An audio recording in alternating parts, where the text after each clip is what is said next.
Allah Tritunggal yang hidup,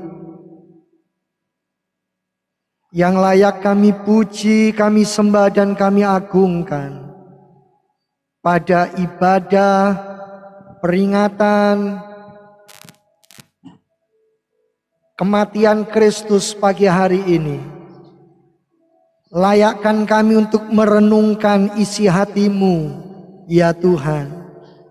Terimalah pujian penyembahan kami. Layakkan kami nanti menikmati persekutuan dalam tubuh dan darah Kristus.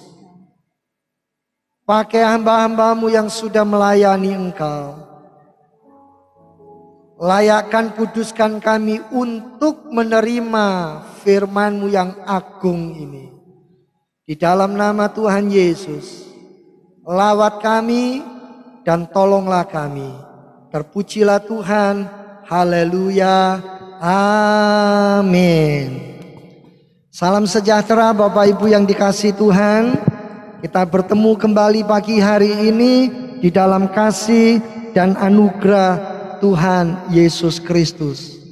Sampai hari ini sulit bagi banyak orang, sulit bagi banyak keyakinan untuk menerima dan mengakui Yesus yang adalah Tuhan harus datang ke dalam dunia dan tragisnya mati di atas kayu salib buat umatnya, buat saudara dan buat saya. Itu adalah berita kebodohan, itu adalah berita kekalahan, itu adalah berita yang menjijikkan. Karena Allah harus mati, karena Allah harus kalah, karena Allah harus menjadi manusia dan sebagainya dan seterusnya. Jemaat yang dikasihi Tuhan, karena itu tidak mudah untuk kita menyampaikan berita tentang keselamatan. Tapi saya percaya kasih karunia Allah lah yang membuat seseorang akhirnya beroleh anugerah penebusan Kristus. Saudara, menerima Tuhan Yesus sebagai Tuhan, menerima Tuhan Yesus sebagai juru selamat, itu tidak hanya menuntut supaya kita hanya percaya, supaya kita hanya beribadah, supaya kita hanya rajin, lalu mengakui Injil itu adalah apa yang Allah sudah sampaikan dan berikan kepada kita. Lalu kita percaya Alkitab, selesai, cukup. Tidak, jemaat yang dikasihi Tuhan, tetapi Tuhan mau sebagai pribadi yang sudah menerima Kristus, kita menjadi murid Kristus. Kita menyerahkan hidup kita. Kita sungguh-sungguh mengikutinya, mengikuti Kristus, mengikuti Sang Juru Selamat dengan sungguh-sungguh. Karena itu beberapa minggu ini kita sudah belajar bagaimana kriteria murid Yesus. Bagaimana kita bisa menjadi seorang murid. Pagi ini saya hendak mengajak kita membuka dalam Lukas 9 ayat 23. Injil Lukas pasal yang ke-9 ayat 23. Pada peringatan Jumat Agung pagi ini, saya hendak mengajak jemaat merenungkan Lukas pasal 9 ayat 23. Bapak Ibu bisa lihat di layar LCD Lukas 9 ayat 23 yang berbunyi demikian. Katanya kepada mereka semua, setiap orang yang mau mengikut aku, ia harus menyangkal dirinya, memikul salibnya setiap hari dan mengikut aku. Saudara, ketika Kristus memberitahukan tentang penderitaan dan syarat-syarat mengikuti Dia, ayat ini berkata, semua, setiap orang, Bapak Ibu dan saya, siapapun kita yang mau mengikut Yesus, kita harus menyangkal diri kita. Kita harus memikul salib kita sendiri. Kapan? Setiap hari. Dan sesudah itu mengikut Dia. Bagaimana menjadi murid yang menyenangkan hati gurunya? Bagaimana kita bisa menjadi murid yang berkenan kepada guru kita, kepada Sang Tuhan, Tuhan dan Juru Selamat kita? Syaratnya tidak ada lain. Yang pertama, harus menyangkal diri. Bukan sebuah himbauan, bukan sebuah pilihan, tetapi sebuah keharusan. Murid adalah pelajar. Murid adalah seseorang yang mengikuti sang guru dan mengikuti ajarannya. Yang pertama, Kristus berkata kita harus menyangkal diri kita. Saudara, menyangkal diri itu berarti mengingkari, tidak membenarkan, membantah, menolak keberadaan kita sendiri. Sementara dunia selalu mengajarkan tunjukkan dirimu. Sementara filsafat berkata majukan dirimu, berjuanglah untuk dirimu. Tetapi Yesus berkata berbeda dengan filsafat dunia. Yesus berkata berbeda dengan ajaran manusia. Justru jangan majukan dirimu, jangan berjuang untuk dirimu, tetapi belajarlah sebagai murid Yesus untuk menyangkal diri. Saudara, pada hakikatnya manusia itu selalu cenderung mementingkan diri sendiri, siapapun dia. Dan manusia selalu ingin segala sesuatu untuk pribadinya. Dan ini yang ditentang oleh Kristus. Coba kita melihat sebuah contoh sebentar di dalam Injil Lukas pasal 12, masih dalam kitab Lukas pasal 12. Ini contoh orang yang lebih mementingkan kepentingan pribadi daripada kerajaan Allah. Kalau kita harus menyangkal diri, itu berarti kita mau belajar lebih mementingkan kepentingan Tuhan. Lukas 12 ayat 16 sampai 20. Yang berbunyi demikian, Lukas 12 ayat 16 sampai 20. Kemudian ia mengatakan kepada mereka suatu perumpamaan, katanya, ada seorang kaya, tanahnya berlimpah-limpah hasilnya. Ia bertanya dalam hatinya, apakah yang harus aku perbuat? Garis bawahi kata aku, apa yang harus aku perbuat? Orientasinya adalah aku, egonya, kepentingan pribadi. Apakah yang harus aku perbuat? Sebab aku tidak mempunyai tempat di mana aku dapat menyimpan hasil tanahku. Aku. Lalu katanya, inilah yang akan aku perbuat. Aku akan merombak lumbung-lumbungku dan aku akan mendirikan yang lebih besar. Dan aku akan menyimpan di dalamnya segala gandum dan barang-barangku. Selama aku menjadi orientasi hidup, orang ini tidak akan pernah puas. Apa yang sudah dicapai seolah-olah seperti tidak ada artinya. Berikutnya ayat 19. Sesudah itu aku akan berkata kepada jiwaku, jiwaku, ada padamu banyak barang, tertimbun untuk bertahun-tahun lamanya. Beristirahatlah, makanlah, minumlah, dan bersenang-senanglah. Tetapi firman Allah kepadanya, hai engkau orang bodoh, pada malam ini juga jiwamu akan diambil daripadamu. Dan apa yang telah kau sediakan, untuk siapakah itu nanti? Saudara, menyangkal diri itu berarti kita belajar di dalam pengiringan terhadap Kristus, tidak memperhitungkan diri sendiri. Jadi seolah-olah diri kita ini sudah nggak ada. Seolah-olah diri sendiri ini tidak ada. Jadi kita sadar kita ada di dalam dunia itu untuk kepentingan Kristus, untuk kerajaan Allah, untuk melayani, untuk bekerja bagi Kristus. Makanya Paulus berani berkata, bagiku hidup adalah Kristus, sebab kematian adalah sebuah keuntungan. Karena selama hidup, Paulus berkata, aku sudah nggak punya lagi keinginan untuk menyenangkan diri sendiri.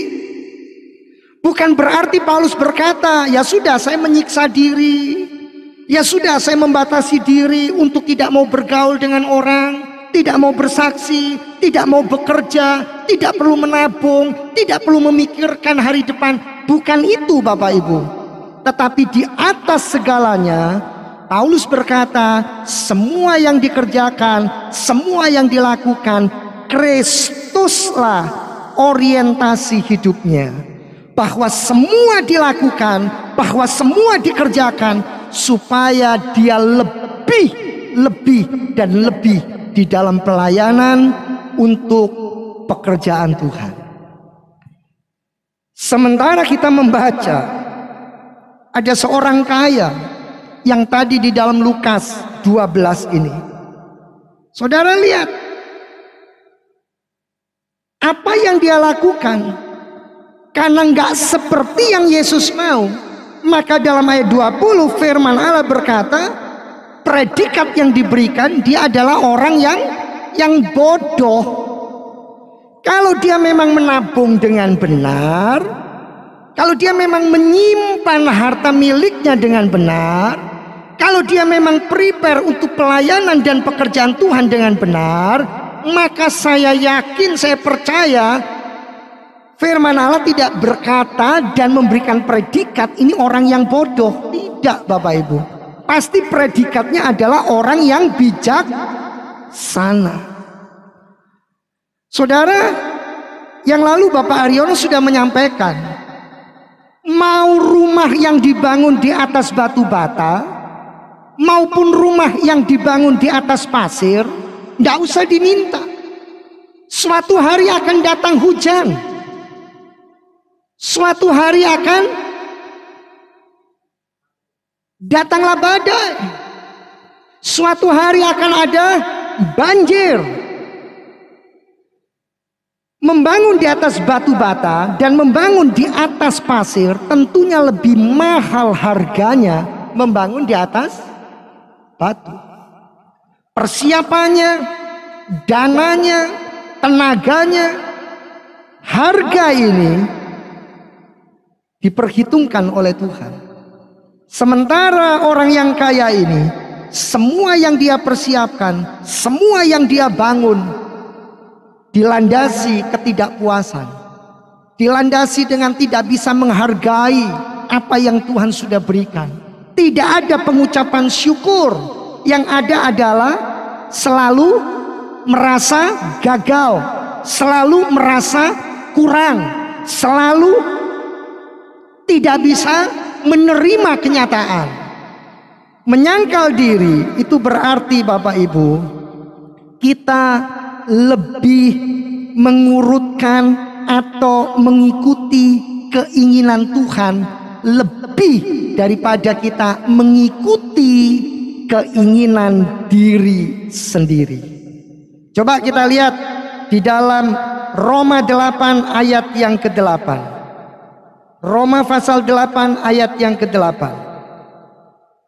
Jadi dengan menyangkal diri saya belajar tidak mengikuti keinginan-keinginan diri saya sendiri. Kalau berkata keinginan diri sendiri itu berarti keinginan daging kita. Roma 8 ayat 8. Ya, keinginan daging itu selalu ingin memanjakan tubuh, selalu ingin memanjakan daging kita. Bila perlu melawan dan memberontak kepada keinginan dan kehendak Allah. Karena keinginan daging selalu bertentangan dengan keinginan roh.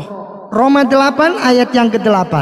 Dengan jelas mereka, siapa saja yang hidup dalam dagingnya, dalam keinginan diri sendiri, dalam hawa nafsunya, tidak mungkin berkenan kepada Allah.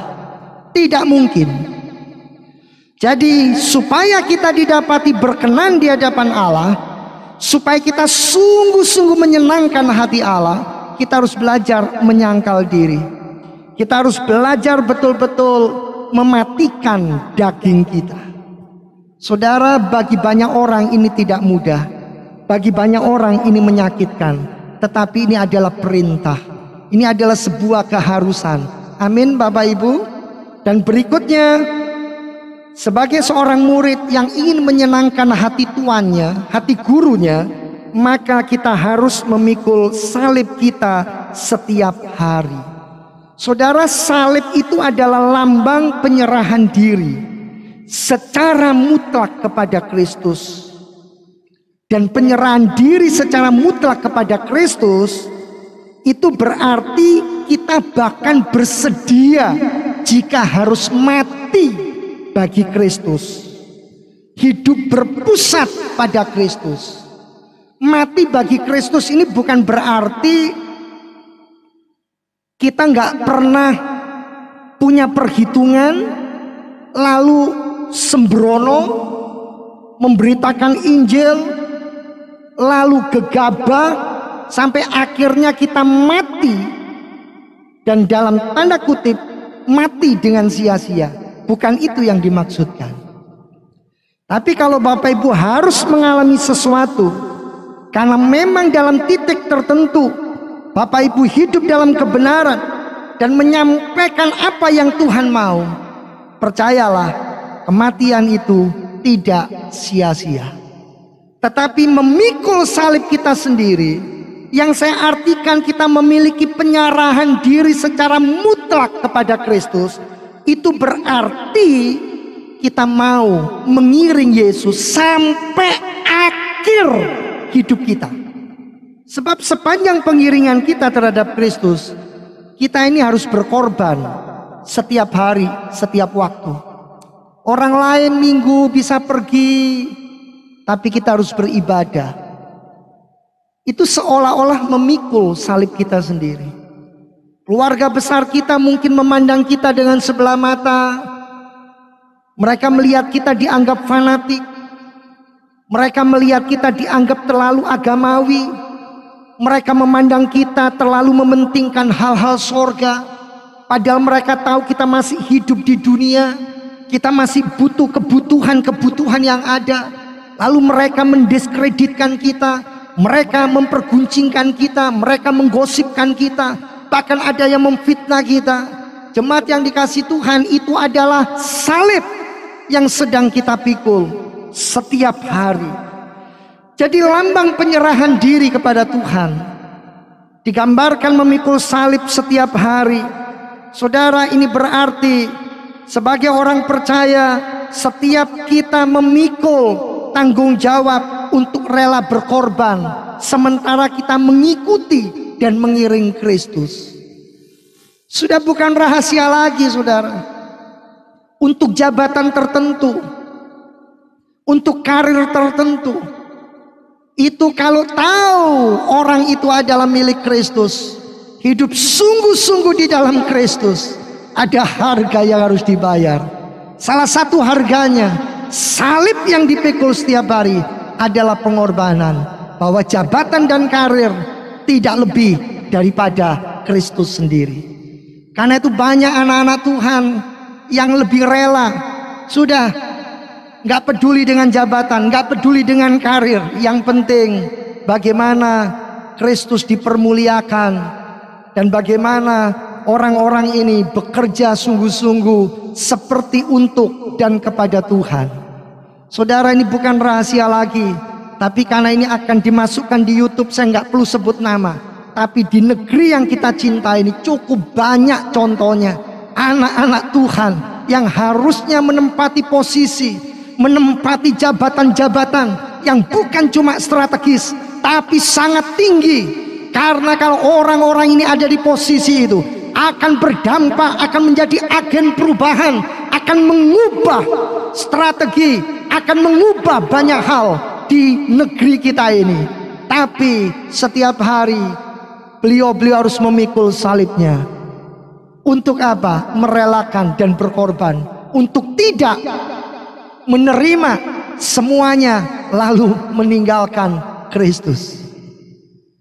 Kalau saya mau sebut lagi banyak Bapak Ibu, para artis kalau pengen tenar, pengen sukses, pengen dielu-elukan, diterima di tengah masyarakat, saya nggak perlu sebut namanya, karena ini akan muncul nanti di YouTube. Tapi Bapak Ibu semua tahu bagaimana para artis meninggalkan Kristus demi mengejar karir dan kesuksesan. Tinggalkan Kristus, nggak lama saudara, pasti namanya akan melambung tinggi, bahkan setinggi langit. Tapi nggak lama sesudah itu akan terjatuh dan dibanting. Sementara ada banyak yang malah menerima Kristus, mencari Kristus, lari kepada Kristus. Kemana sekarang? Gak ada nama, seperti lenyap di telan bumi. Sampai suatu hari Tuhan munculkan kebenaran yang merekah bagaikan fajar yang menyingsing. Saudara, apa artinya engkau memiliki seisi dunia dan segala isinya, tetapi jiwamu binasa dan kau akan masuk ke dalam neraka? Yang lalu Pak Agus menyampaikan, namanya murid itu hanya identik dengan rendah hati. Murid itu harus sadar dia adalah hamba yang mengikuti bagaimana gurunya.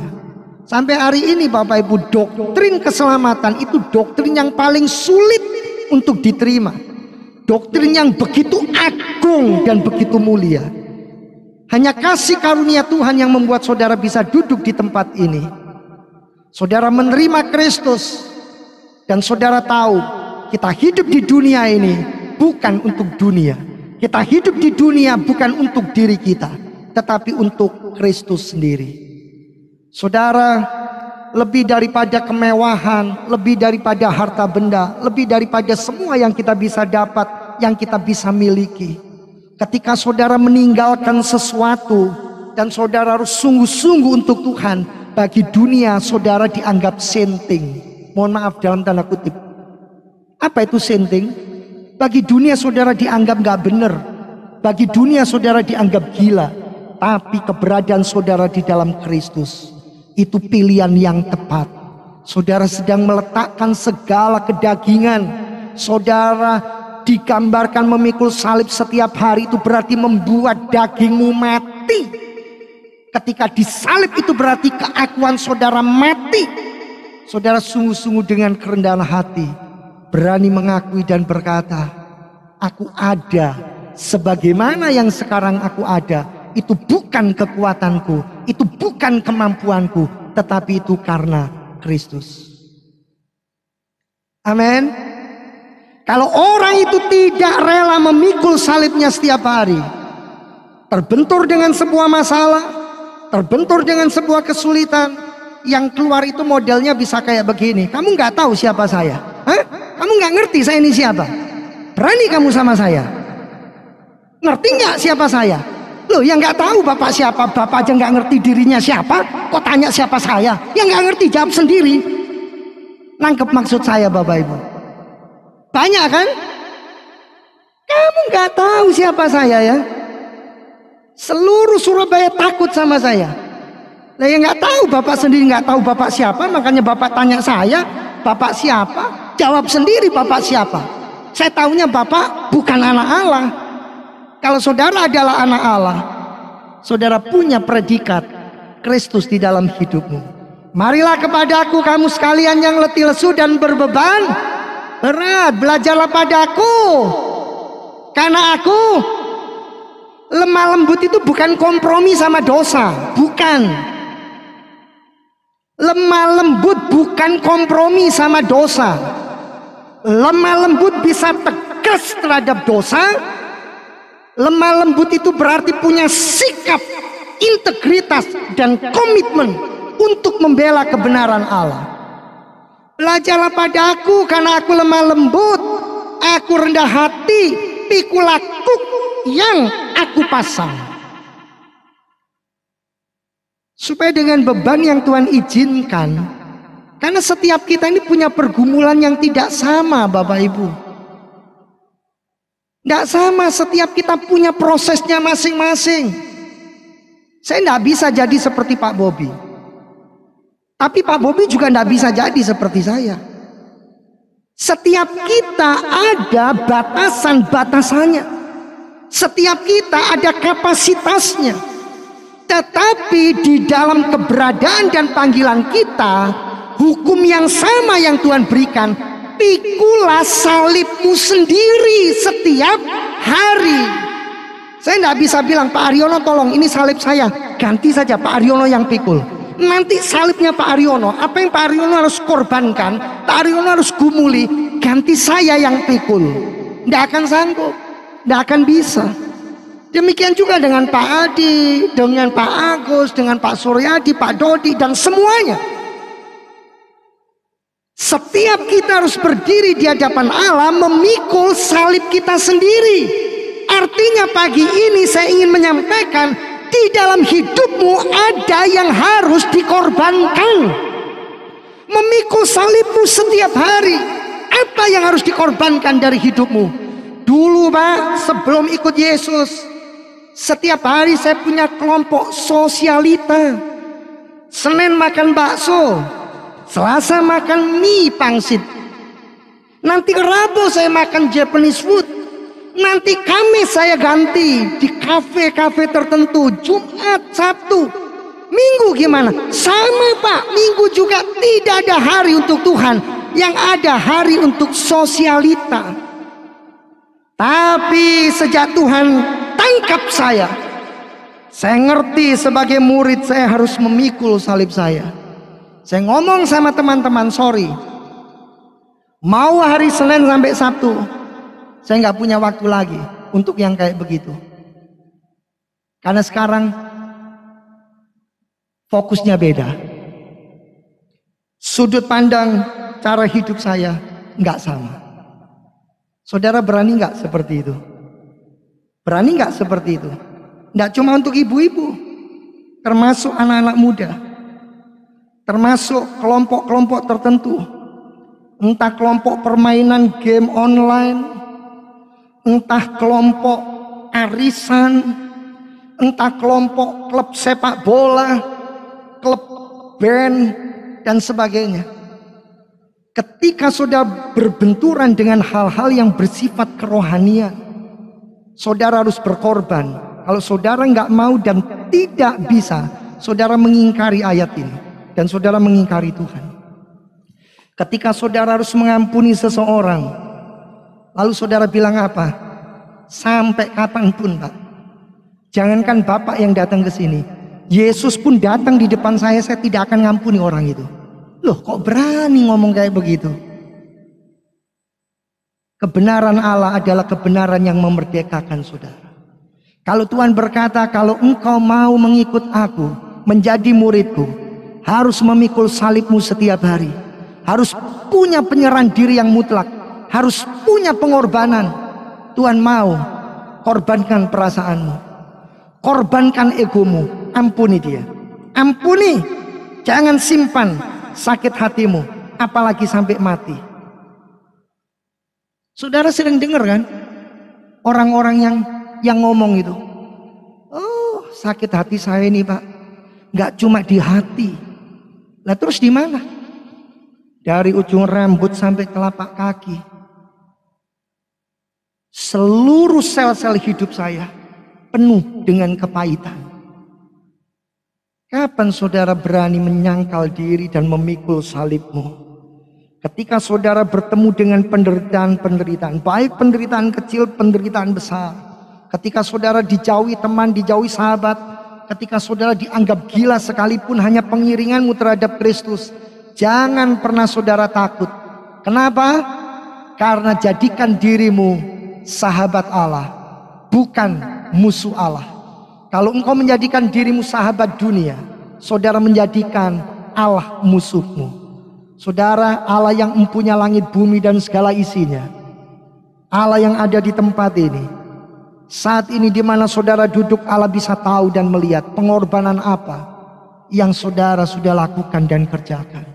Ketika saudara diperlakukan tidak adil oleh suami dan istri, ketika saudara diperlakukan tidak adil oleh orang tuamu, ketika saudara sebagai orang tua diperlakukan tidak adil oleh anak-anakmu, saudara diperlakukan tidak adil oleh menantumu, saudara diperlakukan tidak adil oleh bosmu, oleh majikanmu, saudara diperlakukan tidak adil oleh sahabat-sahabat dan teman-temanmu.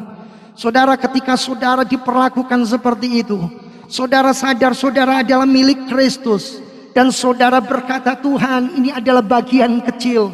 Ketika aku memandang kepada salibmu, engkau sudah memikul kehinaan di dalam hidupmu. Aku hanya ngalami yang seperti ini. Ini sesuatu yang lebih sederhana dibandingkan pengorbananmu. Saudara ingat Paulus berkata, darahku mulai dicurahkan.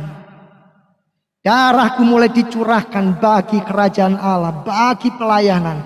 Tetapi apa yang aku curahkan tidak bisa dibandingkan dengan darah Kristus yang begitu mulia dan ajaib. Saudara, karena itu Paulus berkata, aku heran melihat kamu, hai jemaat-jemaat Korintus, hai jemaat-jemaat Galatia, kenapa engkau mudah berubah dari berapi-api bersungguh-sungguh mengikut Yesus, rela berkorban, rela giat dalam pekerjaan Allah.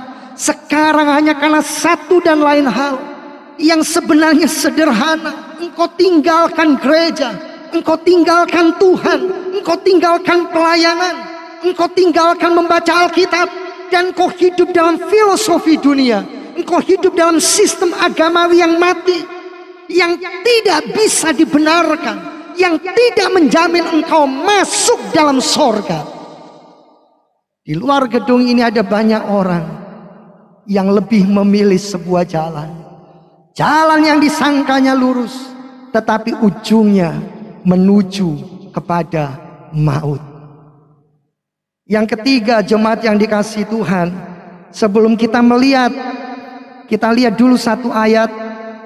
Mari di dalam Filipi 1 ayat 29. Memikul salibmu setiap hari. Itu gambarannya tidak beda dengan Filipi 1 ayat 29. Sebab kepada kamu jemaat yang dikasihi Tuhan, bukan cuma dikaruniakan hanya percaya kepada Yesus. Kalau cuma percaya, beriman, siapa yang gak mau? Siapa yang gak bisa? Tetapi ini loh, juga menderita bagi Yesus. Amin. Barang siapa malu mengakui aku di depan manusia, aku juga akan malu mengakui dia di depan Bapakku. Barang siapa tidak mau mengakui aku di depan manusia, aku tidak akan mengakui dia di hadapan Bapakku. Berapa banyak saudara orang-orang yang sulit dari mulutnya mengakui, ya saya anak Tuhan. Karena saudara kan ditertawakan, Tuhan kok punya anak? Betul nggak? Berani saudara ketemu orang, kamu siapa? Saya anak Tuhan. Loh, mbok pikir saya anak setan kalau kamu anak Tuhan? Saudara mau jawab apa? Kota ada ibu kota, betul nggak? Apa berarti kota itu memang punya ibu? Enggak. Ada anak kunci. Apa kunci itu beranak? Enggak. Saya panggil Pak Suryadi, Bapak Suryadi. Apa beliau bapak kandung saya? Bukan. Kenapa Pak? Meja kenapa? Anak meja. Meja saja diistilahkan anak meja. Ada anak meja. Apa meja itu beranak? Kita lihat sekarang saudara. Berikutnya, kita tidak hanya harus menyangkal diri, kita tidak hanya harus memikul salib kita sendiri, bukan salib orang lain, sebab setiap kita punya salibnya. Maksud saya bukan kalung salib yang saudara pakai, bukan ya, tapi pengorbanan hidup, penyerahan hidup setiap hari. Berikutnya, ia harus mengikut aku. Kembali ya di dalam Lukas tadi ya, kembali dalam Lukas Bapak Ibu pasal yang ke-9 tadi. Saya baca ayat yang ke-12 ya. Lukas 9 tadi ayat 23, mohon maaf. Lukas 9 ayat 23. Katanya kepada mereka semua, setiap orang yang mau mengikut aku, ia harus menyangkal dirinya. Ia harus memikul salibnya setiap hari dan harus mengikut aku. Ini berarti apa? Ketika Kristus berkata ia harus mengikut aku, mengikut Kristus itu berarti seperti Lukas 9 ayat 57 sampai 62. Mari kita lihat. Lukas 9 ayat 57 sampai 62 yang berbunyi seperti ini. Ketika Yesus dan murid-muridnya melanjutkan perjalanan mereka, berkatalah seorang di tengah jalan kepada Yesus, aku akan mengikut engkau, kemana saja engkau pergi. Yesus berkata kepadanya, serigala mempunyai liang dan burung mempunyai sarang, tetapi anak manusia tidak mempunyai tempat untuk meletakkan kepalanya. Lalu Yesus berkata kepada seorang lain, ikutlah aku. Tetapi orang itu berkata, izinkanlah aku pergi dahulu menguburkan Bapakku. Tetapi Yesus berkata kepadanya, biarlah orang mati menguburkan orang mati, tetapi engkau pergilah dan beritakanlah kerajaan Allah di mana-mana. Dan seorang lain lagi berkata, aku akan mengikut engkau, Tuhan, tetapi izinkanlah aku pamitan dahulu dengan keluargaku. Tetapi Yesus berkata, setiap orang yang siap untuk membajak tetapi menoleh ke belakang tidak layak untuk kerajaan Allah. Saudara, mengikut itu artinya menyertai. Mengikut itu artinya turut berbuat sesuatu. Mengikut itu berartinya menurut atau menganut. Mengikut Yesus dalam ayat 57 sampai 58 harus mau menerima konsekuensi. Apa konsekuensinya? Ayat 57 dan 58 tadi yang kita baca di dalam Lukas 9 tadi, ayat 57 sampai 58. Apa konsekuensinya? Yesus tidak pernah menjanjikan kemewahan. Nanti kamu akan tinggal di gedung tingkat 50. Justru Yesus berkata, aku gak punya apa-apa. Berbahagialah engkau yang miskin di hadapan Allah, sebab engkau akan dibuatnya menjadi kaya. Ini konsekuensinya. Kalau saudara mau mengikut Tuhan sungguh-sungguh, konsekuensinya apa?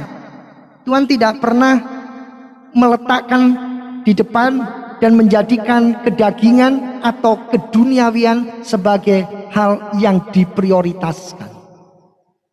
Konsekuensi ini berdampak kepada, lihatlah, yang lebih utama, yang lebih harus diprioritaskan adalah hal yang rohani.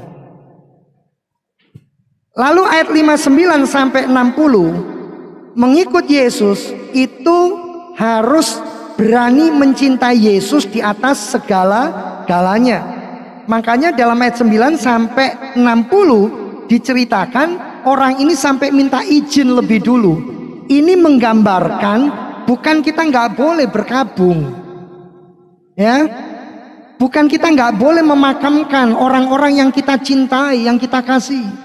Bukan berarti saudara nggak boleh pergi ke makam orang-orang yang berjasa dalam hidup kita. Bukan loh, jangan salah loh. Ya memang kalau berdoa di depan makam ya nggak ada gunanya. Untuk apa? Tapi Bapak Ibu berkunjung ke sana, membersihkan, menabur bunga, supaya orang tahu bahwa di makam ini keluarganya mengingat. Ada orang yang datang merenungkan jasa-jasa dari si almarhum, nggak apa-apa, itu nggak dosa. Tapi ayat ini mengajarkan mencintai Yesus itu di atas segala-galanya.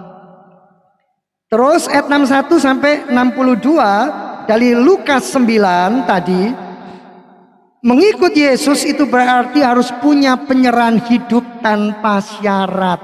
Dikatakan di sini, Tuhan, aku mau pamitan dulu ya sama keluargaku. Jadi kalau keluargaku bilang boleh, aku mau. Tapi kalau enggak, aku enggak akan ikut.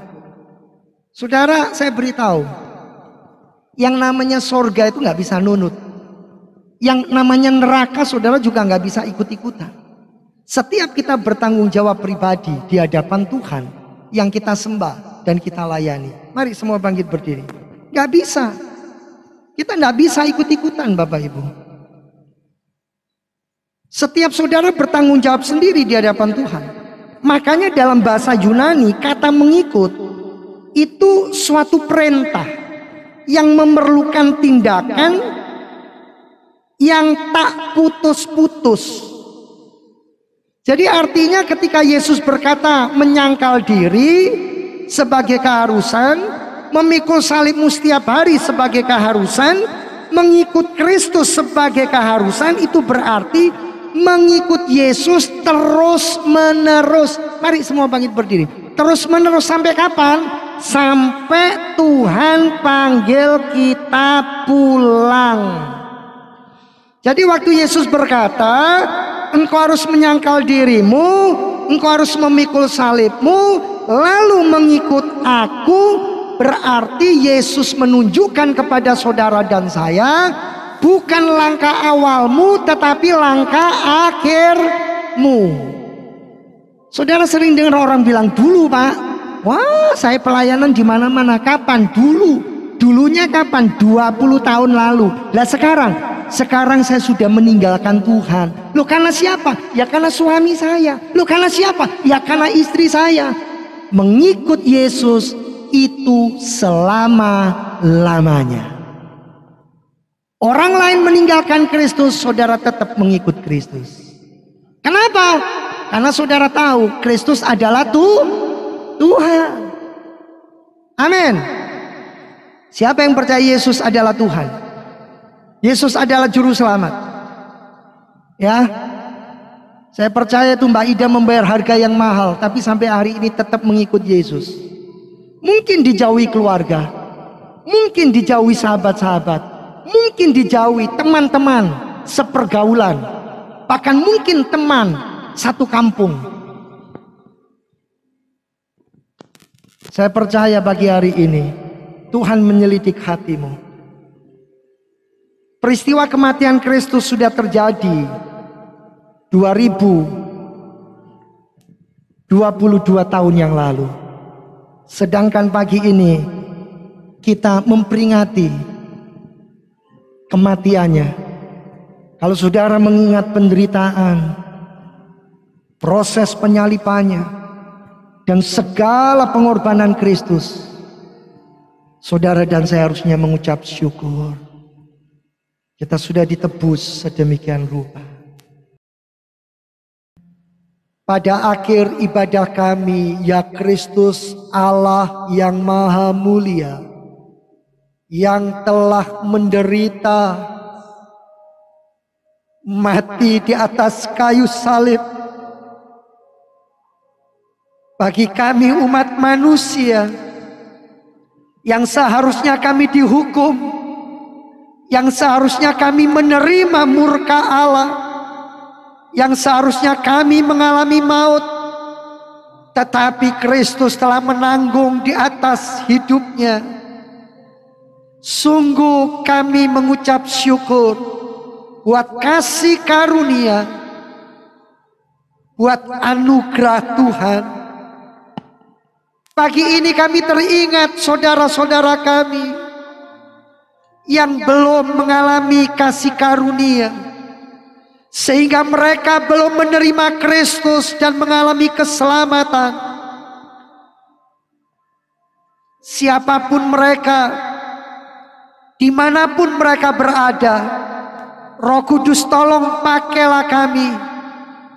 Pertemukanlah orang-orang yang kami kasih ini dengan pribadi-pribadi yang mengasihi Engkau, yang siap menyampaikan karya penebusan-Mu, sehingga mereka juga boleh mengalami karya keselamatan Kristus. Pada akhir ibadah ini kami mengucap syukur buat semua partner-partner pelayanan dimanapun beliau berada.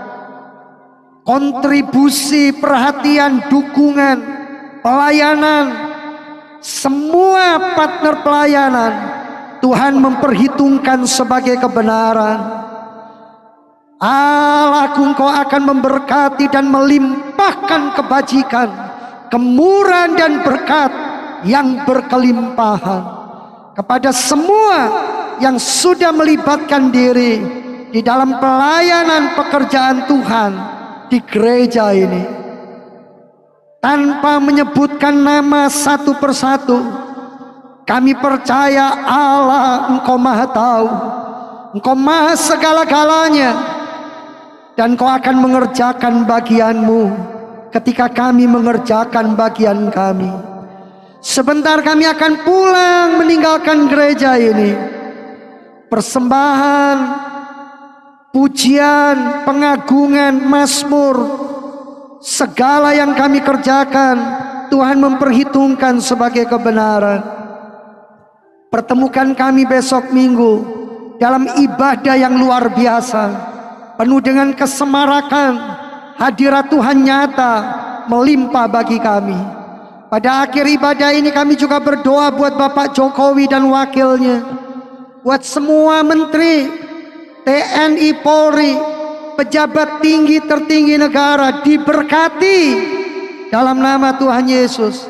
Kepada beliau semua diberikan hikmat, pengertian sorgawi dalam memimpin dan membawa negeri kami menjadi negeri yang penuh berkat, menghargai karya dan kasih Tuhan. Bapa, kami teringat saudara-saudara kami yang tidak bisa hadir. Dimanapun beliau berada, Tuhan memberkati, Tuhan membukakan jalan dan menyatakan yang terbaik. Jemaat yang dikasihi Tuhan, sekarang angkatlah kedua belah tanganmu dan arahkan pandanganmu kepada sorga. Sebelum kau pulang meninggalkan gereja Tuhan untuk sementara waktu, dan kami akan berjumpa besok Minggu, terimalah berkat Allah Bapa, terimalah cinta kasih kemurahan Tuhan Yesus di dalam persekutuan Allah Roh Kudus, sekarang bahkan sampai selama-lamanya. Saudara yang sakit, engkau sudah disembuhkan. Saudara yang terikat, engkau sudah dibebaskan. Engkau dimerdekakan. Terimalah pemulihan dan jalan keluar buat setiap pergumulanmu. Dan jadilah engkau berkat hari ini bahkan sampai selama-lamanya.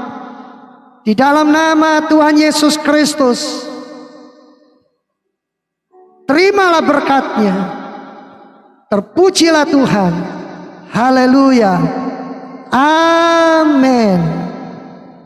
Selamat pulang, Tuhan Yesus memberkati.